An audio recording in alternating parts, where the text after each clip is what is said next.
And now, the best 60-ish seconds of your week. And it's Constitution Day and the beginning of Constitution Week, because on this date, in 1787, the 55 men who labored throughout one of the murderously hot summers in history in Philadelphia concluded their work and gave us the United States Constitution for the various states' ratification. It was called by Lord Bryce the best work known to mankind, and by Gladstone, similar things, largely because it was a companion document to the Declaration of Independence and was molded and fashioned around the principles of our Declaration, which for the first time in human history set forth the fact that our rights come from God, not from some potentate on earth or some sovereign power here. And the government exists to protect those rights and our freedoms. And so let us take a few minutes and do what former Chief Justice Warren Burger observed we should all give a try to. And he said the best way to celebrate the Constitution is to read it. So maybe during this week we could take a minute and just read that magnificent document, which has stood the test of time longer than any other republic's constitution, written constitution on the planet, a model for many countries, including my native Brazil, which has a constitution fashioned very similarly to ours, and Australia, which does as well, and a variety of other governments that have chosen to follow the works of Montesquieu and his spirit of laws, which gave rise to the principles and defining aspects of our Constitution. It's Constitution Day, a day to celebrate being American and being with a Constitution that protects our liberties, our freedoms, and our way of life. And on the economic front, more bad news this week for the American people about the Biden economy, as we learned that inflation ticked back up during August. Joe Biden was out telling us in July that 0% was the rate of inflation. Obviously, nobody bought that, but here it is going back up again. And as bad as the numbers were on the grand scale, inside those hard numbers were some really disturbing things, because food prices are up, home heating oil prices are up, a whole list of commodity prices are up. And although gasoline prices at the pump have come down slightly, they're still up over 25% year to date. That's having a tremendous impact on most American families, and as a result, we see a decrease in consumption of gasoline in the United States right now. At the same time, we see that wages adjusted for inflation, which is running away, are down as well. That hurts every working family, middle America, the people that are the heart and soul of this country. And we hear all this happy talk from the Biden administration, both that our border is secure and that the economy's hunky-dory. Nobody's buying that. And the economy continues to be and will be the defining issue through the November election. That's good news for conservatives, good news for Republicans. Unfortunately, it's bad news for American consumers. The political news may be good, but the economic news is nothing but. And as we've said many times, the market isn't the economy and the economy isn't the market, but it is a reflection of the economy and people's expectations of where the economy is going. And this week, the stock market had its worst day since the middle of the pandemic, crashing 1,250 points in a single day. Think about that.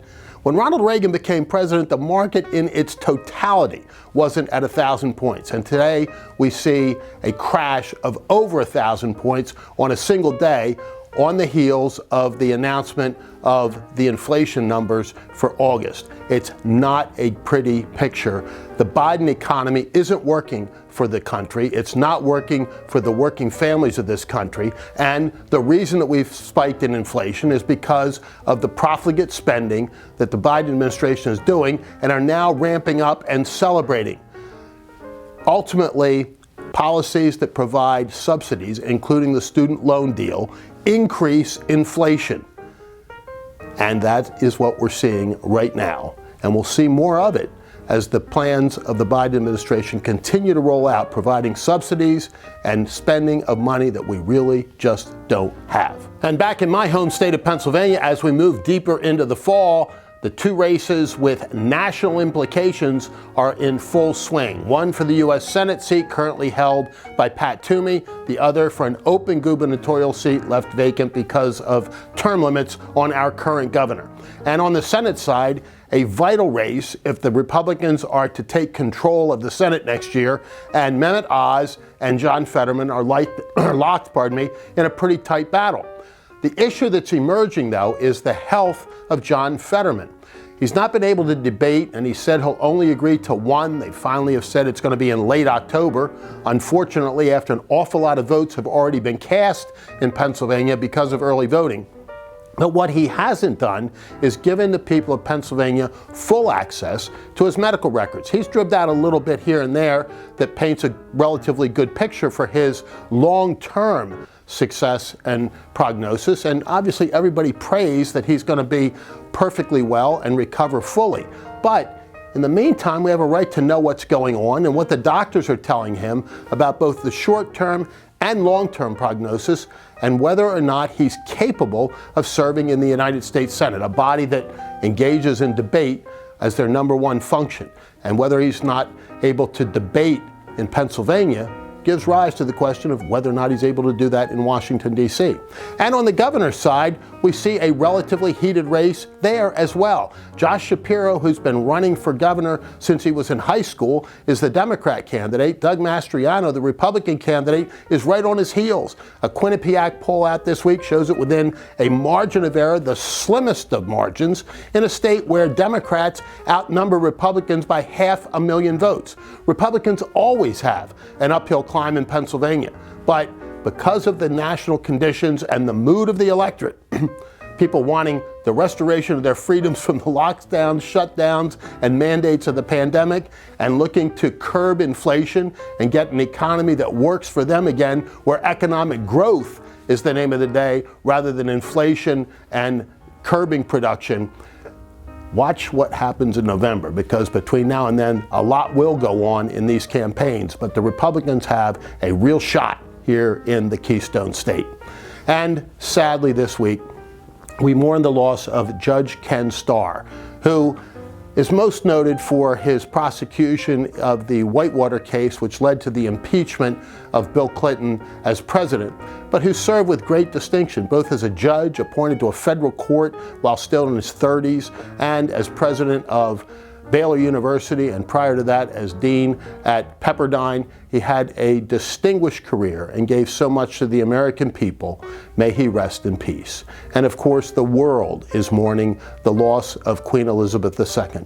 And the lines that have formed to view her casket, both in Scotland and in London, are amazing. 4.5 miles of human people lined up just to say farewell, to pay their final respects to the Queen. It says so much about this woman who for over 70 years was on the throne and who was beloved by people around the world because of her dignity, her grace, her steadfastness, and her resolve. May she rest in peace as the world mourns her loss.